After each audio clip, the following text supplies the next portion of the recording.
kot je razstava po svoje večglasovna, komunicira skozi več ekranov, skozi več medijev, je tudi več izhodišč, skozi katere sem izhajal pri zasnovi razstave. Tako da prvo izhodišče je bilo v bistvu vstop v samo galerijo. Nekako me je zanimalo, kaj je kontekst, čist elementaren prostorski, v katerega vstopimo, ko vstopimo v ta prostor. In zanimalo me je v bistvu to, ko vstopimo v ta prostor, prvo začutimo sam odmev, v bistvu zmazanost zvoka. Prostor, kljub temu, da je prazen, je poln nečesa. Tako da sem začel razmišljati o tej snovi, kaj je, kako jo uporabiti in nekako obrniti v nek princip, nek sistem, ki mi bo dal nekaj novega, se pravi, da ne funkcionira kot neka ovira, ampak kot v bistvu nek osnovni element. Praznina je bila že osnovni element. V resnici sem ta princip tega razbitosti razširil tudi v polje vizualnega. Prva stvar, ki sem jo naredil, je, da sem povabil k sodelovanju Andreja Tomažina. To pomeni, da sva oba začela nekje od vsak svojega konca z interesi, z vsebinami, ki naju zanimajo. Jaz sem vedel, da me tukaj zanimata dve stvari, ki jih sicer počnem ločeno. Eno je zvok, drugo je risba. In da bi rad to združil nekako v tej prostorski situaciji. Tako da sem že od začetka razmišljal o tem prostoru kot neka situacija, v katero smo pahnjeni kot obiskovalci. Tako da glede na samo pisanje Tomažinovo, ki je tudi nekako on skozi svoj način nekako izvzame to prvo osebnost oziroma fragmentira tudi samo svojo pozicijo avtorja, pisatelja, se je zgodilo tudi to, da je takoj z njegovim vnosom, njegovega načina pisanja se je tudi samo razčlenjevanje razstave začelo tako zelo fragmentirati, kar je v bistvu prineslo v zasnovo razstave eno tako razbitost, večglasovnost, ki se spet nazaj zdaj poveže s samim odmevom. Se pravi, v tem praznem prostoru te galerije ne moremo nekaj izreči, brez da bi nekaj odmevali, brez da bi se nekaj še drugega zgodilo. Nekaj, kar hočemo ali pa nočemo, se pravi nek odboj, nek negativ izrečenega. Kar se je pa tudi izkazalo v bistvu s tem sodelovanjem, to, da sem odprl neko polje, kar mi je tudi ustrezalo v smislu, da sem to zasedanje prostora z neko konvencijo samostojne razstave razširil tudi na druge ljudi, na druge umetnike in v bistvu probo inicirati neko polje, ki ga aktiviramo za to priliko razstave, ki je bilo dosti odprto na začetku. Vsakega soavtorja dela te razstave sem povabil, da nekako v največji meri prispeva k tej razstavi z nekimi osnovnimi iztočnicami, ki smo jih razvijali v tem času. Mogoče proces je bolj bil podoben mogoče procesu neke uprizoritvene umetnosti oziroma prakse, kjer gre za neko delo, kjer z različnih koncev različni ustvarjalci prispevajo k pol mogoče nekem kompleksnejšemu delu, kot neka sinteza, se pravi iz osnovnih elementov se sestavi neka kompleksnejša celota. Glede na to, da je bil ta proces zelo, kaj bi rekel, večglasen, se pravi po svoje tudi skozi se je širil, več tem se je odpiralo, kar me tudi sicer v praksi zanima. Nikoli nisem delal z zelo tematsko tema, me nekako vedno uverjala. Hotel sem vsako stvar, ki je pred mano, neko delo videti kot neko odprto polje, kjer se v bistvu šele z vnosom nekih idej zgodi pol končna vsebina.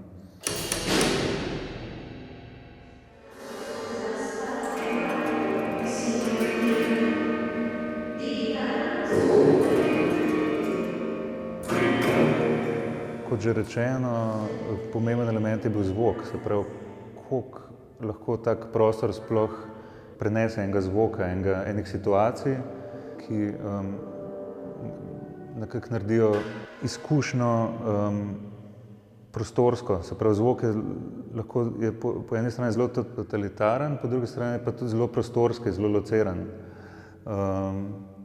Tako da enak sem tudi razmišljal skozi pomene. Se pravi, tukaj se generirajo neke, skozi naše premikanje po galeriji se generirajo neke podobe, neke pomeni, ki nekako zaznavamo, jih sestavljamo. Tako kot sem prej rekel, mogoče skozi sintezo se sestavljajo v neke kompleksne celote ali pa skozi princip mogoče neke sinestezije ustvarjajo svoje pas slike, kot bi recimo neka stvar sprožila neko asociacijo. Po principu sinestezije lahko zaznamo skozi barvo nek okus ali pa, ne. Se pravi, se v naših možganih delajo neke povezave, ki so mogoče delajo po principih neke pas slike, se pravi, ne prave slike ali pa nekih, lahko bi rekli, napak. Tako da tudi tukaj se mogoče zrcali ta prazen prostor, ki se ga napolni z različnimi objekti in elementi, ki med seboj se zrcalijo od nje in tako naprej. Tako da to je bil nek prostor, kjer je bilo po mojem mogoče združiti risbo in zvok kot nekaj totalno raznorodenega, no. Tudi v moji praksi sta risba in zvok nekaj, kar ne delamo v istih prostorih, z istim mindsetom, pod istimi pogoji, ampak so to različne raziskave ali pa poskusi ali pa neki načini razmišljanja. Luži se okruži, v sluzi smo. Zvok me je zanimal bolj kot fenomen, ki lahko veže različne. Se pravi, da delam z vizualnim po principu zvoka, se pravi, ki se razbija, ki se odbija. Tudi sama opna, recimo, kot nekaj, kar definira galerijo kot neko opno od notranjega sveta pred zunanjim, kot nekega odboja, kjer lahko se sploh zgodi nek dogodek. Od samih vsebin, ki se pojavljajo na razstavi, so neke vsebine, ki izhajajo iz čist to, kakor sem rekel, iz moje risarske prakse, kot neki čist banalno elementarni izrazne tehnike, se pravi neke male hitre obstranske risbe, kot nek totalen prenos, enostaven, ampak hkrati, kaj lahko ta enostavnost prinese, se pravi neko spajanje, mogoče, nečesa, kar ne moramo spojiti skupaj. Tako da od tem, ki so zelo generalne, ali kako bi rekel, zelo posredovane vsem nam, do nekih zelo specifičnih mogoče, se v bistvu teme razkrijo skozi to spajanje, skozi nekaj, kar združiš mogoče v svoji nasprotnosti. Nekaj dojemamo v tem svetu, ki je dosti banalno in v tej svoji banalnosti v bistvu kreira neke zelo kompleksne povezave in ta mogoče multiekranizacija današnjega življenja je nekaj, kar je zelo specifično in zelo zanimivo. Že samim so postavljene parih stvari, kaj lahko zgenerira neke nove pomene. Tako da v resnici gre bolj za programiranje teh pomenov, kaj nas zanima.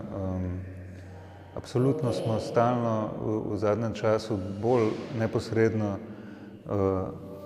bombardirani z zavestjo vojne v svetu in tudi tukaj so se zgodili neki zanimivi premisleki, recimo, ali pa raziskave. Zanimalo me je, kaj je ta neko voj vsakega od nas skozi tekstil, skozi obleko. In v tem smislu sem sodeloval odločil sem se, da ta razstava potrebuje kostume, kostumografijo, se pravi nek razmislek skozi tekstil, ki je seveda absurden za neko razstavo, ampak odpre neko polje, ki ni v moji praksi, se pravi, absolutno ne razmišljamo o teh stvareh, zato sem sodeloval z umetnico Hano Podvršič, ki se ukvarja z obleko, s tekstilom in je z nekega gledišča, recimo temu pogojno rečeno kostumografskega, sva razvijala ideje, kot sem rekel, se pravi, obleke in identitete, kaj se zgodi z obleko. In sva prišla recimo do nekaj, kar veže individualca oziroma posameznico v družbi z neko identiteto države ali pa nečesega občega, nečesega generalnega. In sva rekla, ok, kaj je ta identiteta slovenska? Slovenci smučamo, ne? Povsod imamo tam neke bunde, neke fluorescentne bunde, nek material, ki je hkrati zelo intimen, ne, služi za neko obdobje, hkrati je pa tudi v bistvu generator neke identitete, skupinske, kolektivne, neke kolektivne, na primeru smučanja, obdobja, kolektivno obdobje. In potem se je ena zanimiva stvar zgodila, in sicer Andrej Tomažin je skozi raziskovanje tega materiala Gore-Texa prišel do te povezave, da je Gore-Tex v bistvu patent, material, ki je nastal iz teflona, ki ga poznamo pač spet iz čisto vsakdanje rabe, v kuhinji in tako naprej. Teflon je bil pa predpogoj za nastanek atomske bombe. Se pravi, se na tem nekem čisto banalnem, vsakodnevnem združijo koncepti vojne, koncepti vsakdana, koncepti obdobja. In to je v resnici mogoče neka osnovna žarišče te razstave, no. In v tem smislu je tudi naslov same razstave, ki je prišel dosti mogoče pozno v procesu, nekako to multitudo idej, multitudo pristopov, nekih ambicij, ki sem jih imel s to razstavo, kako to zaobjeti. Nekako se mi zdelo nemogoče to skozi nek naslov sploh ponazoriti ali pa opremiti. Tako da sem se odločil za neko spet absurdno poimenovanje nečesa. Sem rekel, kaj je lahko totalno out tega, kar tukaj počnem, in to sem rekel, okay, lahko so to toplice. Nekaj, kar je zelo konkretno, vsakemu od nas odzvoni v glavi s tem pojmom, kaj si predstavljamo pod toplice. Po drugi strani pa zelo konkretno, se pravi abstraktno in konkretno. Tukaj sem se igral tudi s pričakovanjem, neko razstavo nasloviš s toplicami, se pravi, kaj to neko pričakovanje zgenerira v nekomu, ki bo stopil v tako vsebinsko celoto, ne. Tako da itak se je pa na koncu to zgodilo, da nekaj tako zunanjega, kot se je zdelo, da je koncept toplic, se je izkazalo, da je del razstave. Da v resnici v vsakem delu oziroma vsaki celoti, vsakem vsebinskemu sklopu lahko najdemo ta princip toplic, se pravi nekega obdobja, neke druge materije, neke fikcije utvare.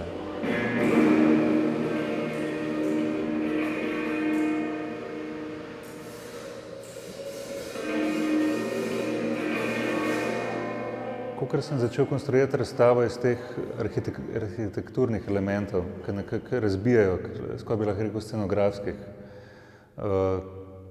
ki so mi pomagali k konceptualizaciji prostora. Se pravi ta luknja, ki se pojavlja v prostoru, ki nakazuje na nekaj, kar je še zadaj, nekaj, kar ne vemo. Na te neke napol predelne stene, napol podstavke, pedestale in teh stvari. Tako da tukaj se dogaja zelo materialno, zelo prostorsko, nekaj s prostorom samim, kar se mogoče na čist nekem drugem nivoju dogaja z risbami, no. Risbe so po svoje kot nek zelo jasne ideje nečesa, ki lahko funkcionira čisto nematerialno. Tako gre za neke spoje nekih predstav o telesu, o nekih stereotipih, kot je kremšnita, bodeča žica, torzo, do zelo simbolnih elementov, kot je grb Jugoslavije, rokovanje. Tako da gre za dva principa, recimo spajanje v risbi, se pravi nekih raznorodnih elementov, nekih idej, nekih prebliskov vsebinskih, do spajanja v teh inštrumentih, ki naseljujejo galerijo, ki so v bistvu kot neki preparirani inštrumenti. Prepariral sem jih pa se pravi, z neko primitivno mehaniko, ki tvori sistem, ki funkcionira čisto na neki glasbeni zvočni osnovi. Je v bistvu sistem, ki funkcionira prek MIDI kompozicije, se pravi, to je fiksna kompozicija, ki traja pol ure. V bistvu tukaj sem sodeloval z zvočnim umetnikom Stašom Vrenkom, kjer sva v bistvu se ukvarjala s tem, kako čisto v karakteru zvoka dobiti te neke principe fragmentiranosti, nekih grozdov zvočnih, nekih po svoje tudi te čudnosti tega, da mehanika upravlja z bobni.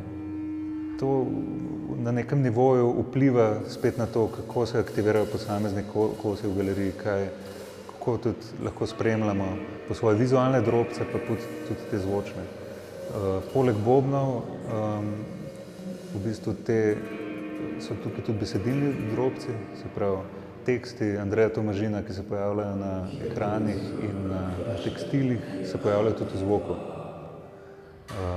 Tako da gre za nekako spet to bombardiranje spomeni.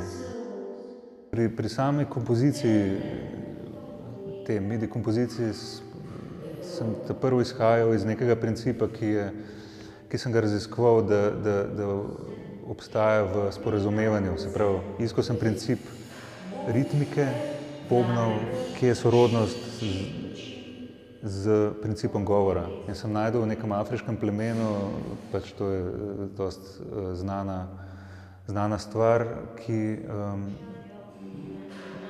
funkcionira prek bobnov. Se pravi, oni uporabljajo bobne brez uporabe govora, se pravi za sporazumevanje na neke razdalje, kjer govor je prešibek in ima dejansko način bobnanja, ki tvori neke pomene, kompleksnejše sporočila. Tako da začel sem s to idejo, kako princip govorjenja kot neko zvočnosti osnovne, kako iz tega narediti v bistvu ritmični vzorec. Kasneje se je izkazalo, da je to preveč rigidna struktura, ampak sva v bistvu s soavtorjem Stašom Vrenkom sva vzela te drobce, ki funkcionirajo na principu govora, kako neka ritmičnost govora obstaja in jih samo razmaknila. Tako da v bistvu princip govora, ki se pojavlja skozi govor Andreja Tomažina in govor Ane Pepelnik, ki sta posodila glas temu besedilu, se prezrcali tudi v samih bobnih. Tako da v bistvu imamo smo soočeni z nekimi grozdi, z nekimi poskusi enih ritmičnih vzorcev, ki so v bistvu posnetek govora. Tako kot so uporabljeni tudi te mikrofoni v razstavi, ki so v bistvu inštrument, objekt govorcev, tukaj postane inštrument sporočanja.